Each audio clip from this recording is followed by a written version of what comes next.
so to start it out, check out all this awesome powder. We got our fire pump shifter brace. Not shifter brace, it's like a shifter mount that mounts to the seat bracket to hold the ratchet shifter. We got our Banks intercooler piping for the driver's side, our Evil Fab turbo kit, our D&J valve cover, factory rocker box. All of our clamps are white too. I always make sure to do the clamps. But let's take a look at the truck. She's pretty tore down right now, kind of a mess. There's fluids everywhere. We've been working pretty heavy on her. CP3 is off. Fuel filter bowl is off, the stock one. We've got all the rockers, injectors, and injector lines are gone. The rails out of the way. We're taking those fittings out of the block right there for coolant to go in the heater core, because we're going to do a braided line kit to make that really clean. We got our coolant bypass already installed while we had the trans out. It's ran up here, ready to go. But huge progress. We're going to do the head studs tomorrow. Might even, we got to do valve springs too. So we got to do valve springs, push rods, head studs tomorrow. Might have to wait on the valve springs because the tool is still at my other shop. I forgot it there. I got to go get it. But huge progress. Super excited with it. We got our little table here with all our injectors and everything on it. Got everything off. These are just going to be cores. Yeah, obviously, these are just stock 5.9 injectors, and they are about, they live their life. This truck's got 150,000 miles, so they're ready to be cores. But great progress on the truck. Excited. We've got some fittings and stuff on order. The air dog, we're going to have to relocate it. I don't know if I put anything about the air dog in this video yet or not because I haven't edited it. But we got our air dog 220 down there, and it was a little bit too close to the transfer case, so we're going to move it. Not sure where I want to put it. Might have to get some more fuel line. My mistake, not his. We put the air dog on with the transmission out, which is obviously a no-no because you don't know your clearances, but I'm impatient. So ain't no biggie to move it though, and it takes 10 minutes to make some lines. But let's take a look at what we're going to try and accomplish tomorrow. Probably mainly just like the nitty gritty stuff, like the head studs. Here's our valve springs. But these little guys are a lot of fun. I do not like doing valve springs. There's too many of the little keepers, and it's easy to drop one, and then you're either hunting for it or you're having a really bad day. But we got that, our new push rods ready to go in there. Then we got to do gauges. I might start on the gauges tomorrow. I'm not sure. It really just depends on how everything goes. We've still got the big second gen in here waiting to be fixed. We ordered a gearbox for it. Still haven't seen it. Got to call tomorrow, find out what the gearbox is. But I'm very excited to get this powder on. This is Jamaican teal over silver. Actually, it's super chrome. He was going to do silver, but he ended up doing a super chrome base, and it looks really, really good. You can kind of see the depth of the color. That's what that chrome base does. It gives the color a lot of depth. But yeah, we got to put rivets back in there. This goes right here. Nice little bracket. But we got that. We got a Banks grid heater delete, also powdered. This was billet already, but why not powder it? So huge progress. I am ready to get this thing running again. We do have the fire pump comp 3 sitting in there. You can't really see it. Yeah, you can kind of see it. That gold transmission in there. So comp 3 is a fat input. I think they actually call this a comp 2.5 because the output shaft is stock size but billet instead of having the transfer case, the front of the transfer case changed out. So I never change the front of the transfer on any of the trucks I do because my drag truck, which makes way more power than this, runs a stock transfer case. So I have a lot of faith in the stock transfer case. But we're going to keep working on this thing. Hopefully by tomorrow, if I go in the morning and get the valve spring tool, I'm hoping to maybe see some turbos on by, I don't want to say this week. I want to say this week because the deadline for the truck is actually the 16th. Super cool thing about the truck is we're trying to meet the customer's deadline because he has family coming in that he really wants to show the truck. Given building a truck like this, you can't really rush it, but we want to make it happen because he told us, and we're going to try and keep everybody happy. So we've got a lot of parts to put in.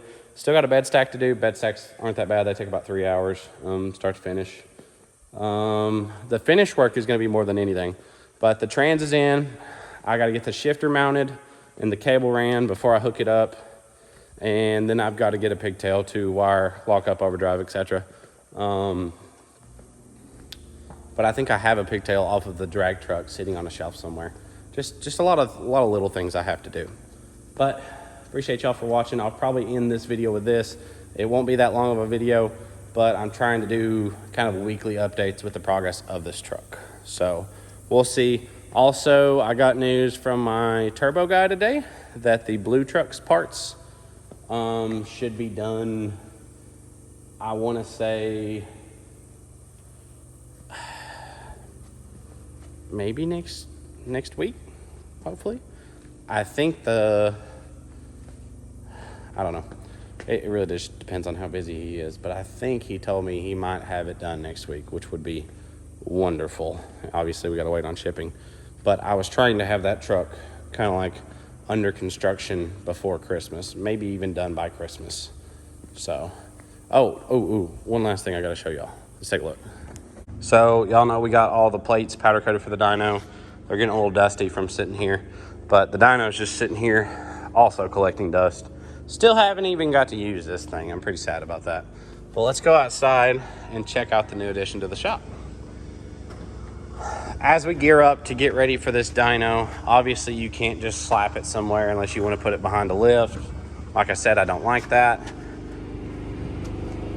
But we ordered a custom carport to go over our dyno area that actually the metal matches our metal, and the building is fairly similar in color to our building. But let's take a look. One slight thing I did mess up.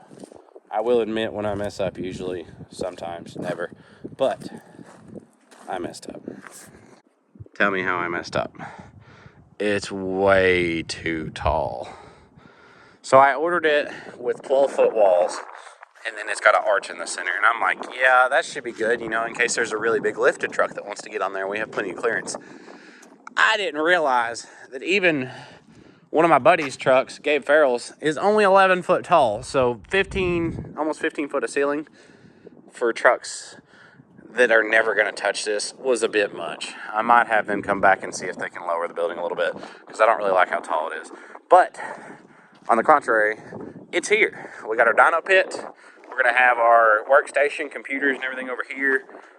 Hopefully, I mean, it ends up being enough room. Apparently, 20 feet isn't looking like a whole lot of room, which the reason I did the pit like this, where it's kind of in the center like that, and is because most of the time your bed stacks are going to be right at the edge of this.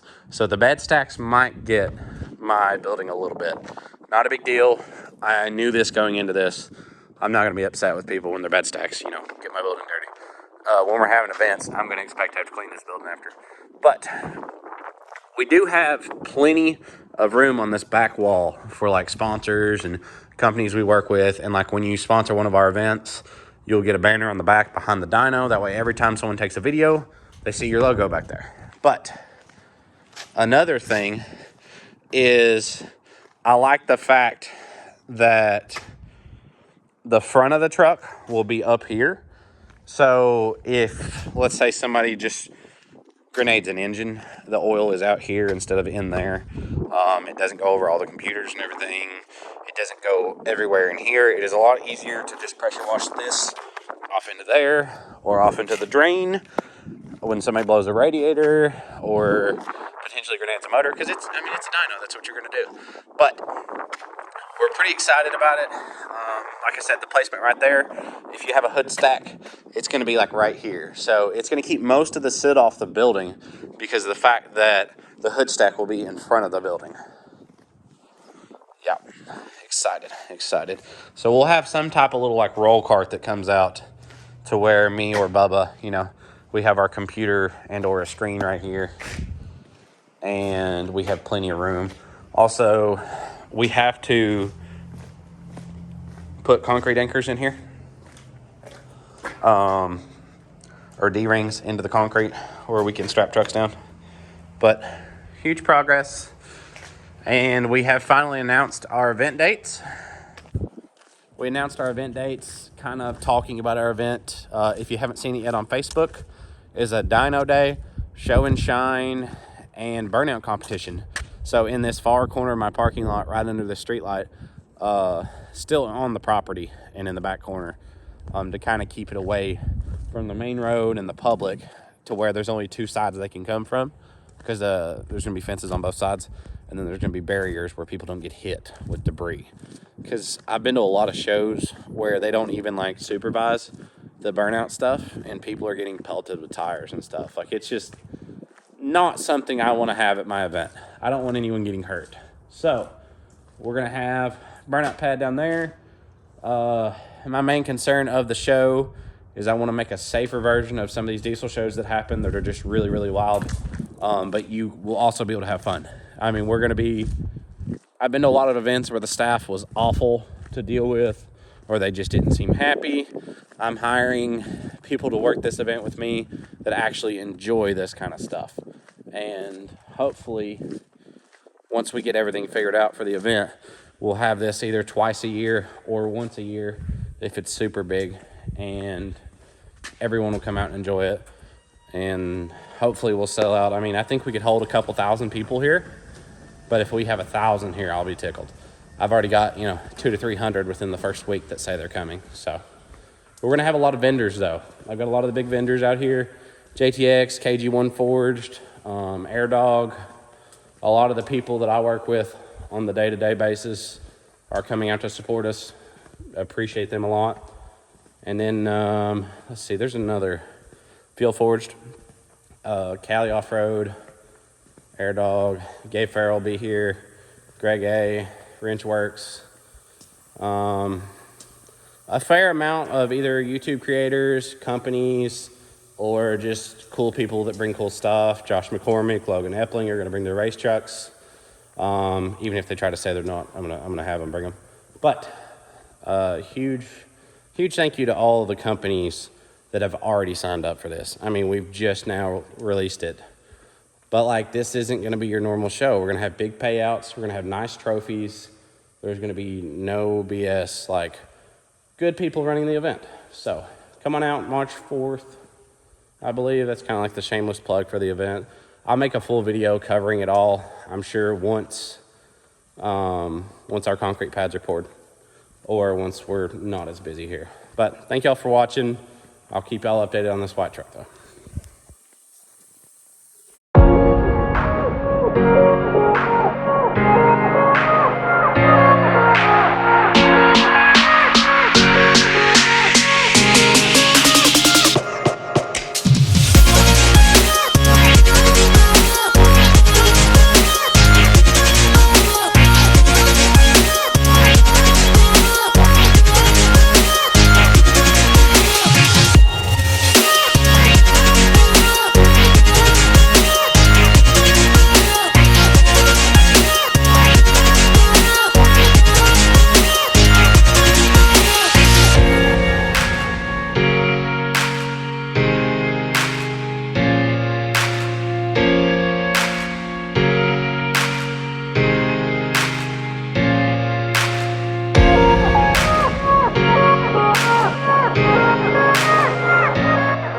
Me and Bubba working on the old Cummins.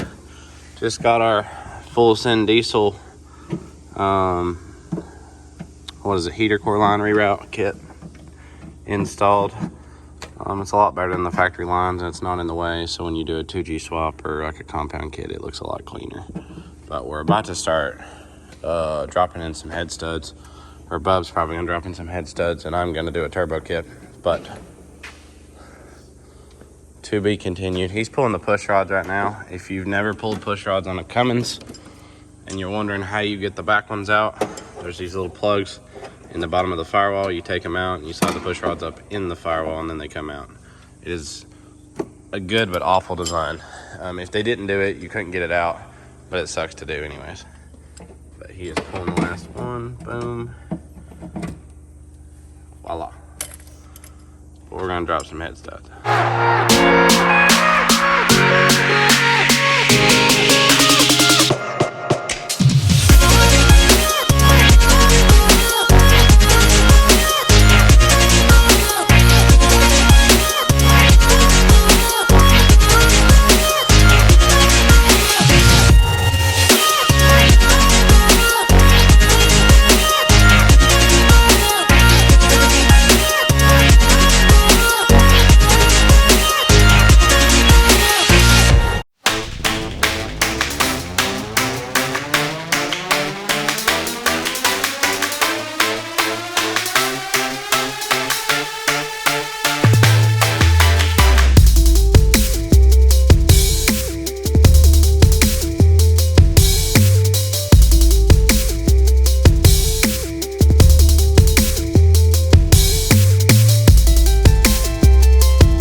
All right, guys, we got the turbo kit on the 3rd gen.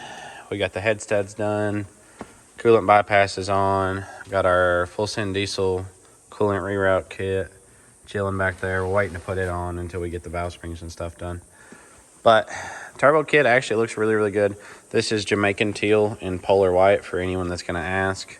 So far as Evil Fab goes with the turbo kit, I'm impressed. It fits well. It looks good. All the piping's nice. I haven't had to have any bolts so far. Usually you can't do anything without, having to come up with extra hardware. So far, all the hardware has been in there. Now, there's a couple things that I've done to make it a little better, in my opinion. Like, I put a clamp right here because this was touching this and it was going to eventually rub powder off. So we got a clamp right there on that oil line just to make it look a little cleaner. But as far as this thing goes, it's almost ready to have the CP3 put back on, fuel filter delete, bolted up. We got to do valve springs, push rods, throw the new injectors in. We got new tubes for the injectors, and then we've got all our gauges and stuff to do. And once I get all my sensors hooked up for the trans, we got a trans temp sensor to put in the pan. Then we're going to go ahead and fill the trans with fluid. So we're probably a week away from startup, maybe, just because we want to have it 90% finished. We're still waiting on our trans cooler lines to come in, but got our fan off. Kind of made a mess because we're just thrashing, trying to get stuff done. Pulled the bed liner. We've got the stack hole drill or cut out. And we have the stack placed. That's where the customer wants it. That's where I would put it if it were my truck too. We even nut-serted this into the top of the bed, so that will never come out. And we have a stack support clamp to keep it off of the bed. We still got to put a nitrous bottle right there, trans cooler over in the corner. We still got a lot to do. This shelf is thinning out fast because of 2 people working on it, but we haven't even begun to finish everything. Bubba's wrapping up the core right now so we can send it back to fire pump. But good progress. That'll probably close out this video because we got quite a bit of footage. But stay tuned.